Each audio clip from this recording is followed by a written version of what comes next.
then Lars up there next to him. Upper deck. All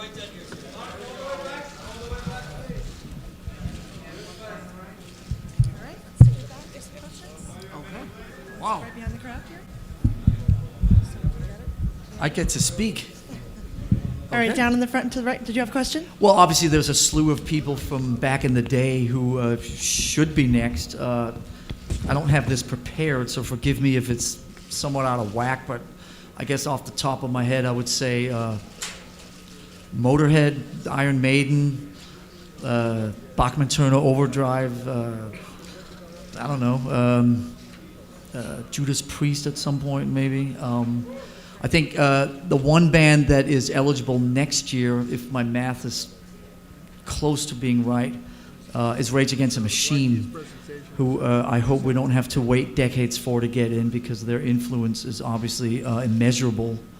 And so I would say that of the sort of later generation bands, Rage Against the Machine hopefully should be on deck, ready to come. But from bands back in the day, I mean, you know, Uriah Heep, Judas Priest, Rainbow, maybe at some point. Thinking in the 70s, in the early 80s, obviously Iron Maiden, Motorhead, Judas Priest. The list goes on. I'll remember all of them as soon as I step off the stage. Great, Lars. Thanks. Back left, right here. One question, please. Who? Right here, left. Speak. Hey. Jared from Artisan News. I just wanted to ask you, are you disappointed in all this didn't happen sooner for John Lord's sake? And also, how do you feel about Ritchie? I mean, hindsight, of course. I mean, as you know, and I've heard myself say this countless times, if it was up to me, I believe that they were, so if I do the math, 68, 93, so it's 23 years. So they were eligible 23 years ago. They should have been in 23 years ago. And I've heard myself say that enough over the last 23 years. So, of course, it would have been awesome if John was here, but his spirit is here. His beautiful wife is here, and certainly there seems to be a lot of love in the house for John. Ritchie, of course, as a fan of the band, I would love if Ritchie was here, but it's not my place to get involved in all the internal issues, and I'm sure if Ritchie really wanted to be here, I mean, nobody in this building was going to keep him out of here. But again, it's not really my place to get into all that stuff, but again, I believe that without sounding too cheesy about it, that obviously he's here in spirit, and Steve Morse did a fantastic job up on stage tonight, and John Lord is certainly here in spirit, absolutely. Great, thank you. Right here, down in front. I know that you guys are currently working on a new album. Do you always go into the studio thinking about that Holy Trinity that you mentioned on stage?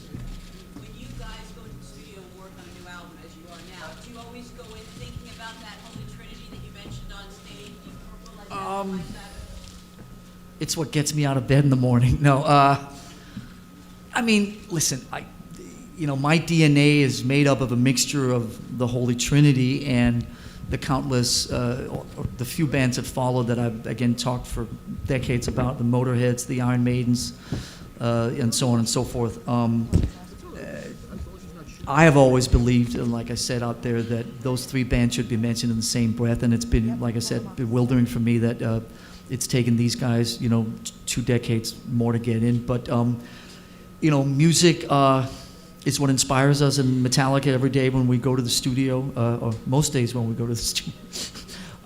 We obviously are fired up by all the stuff that started with these guys, Black Sabbath and Led Zeppelin, and the countless bands that has followed. And we're all big students and sort of, students of, I guess, of the lineage of all these different bands. And I know my history pretty well, and all the music, and I can talk about this shit for hours, as you probably know, and don't want to hear. So, but I appreciate the question. Okay.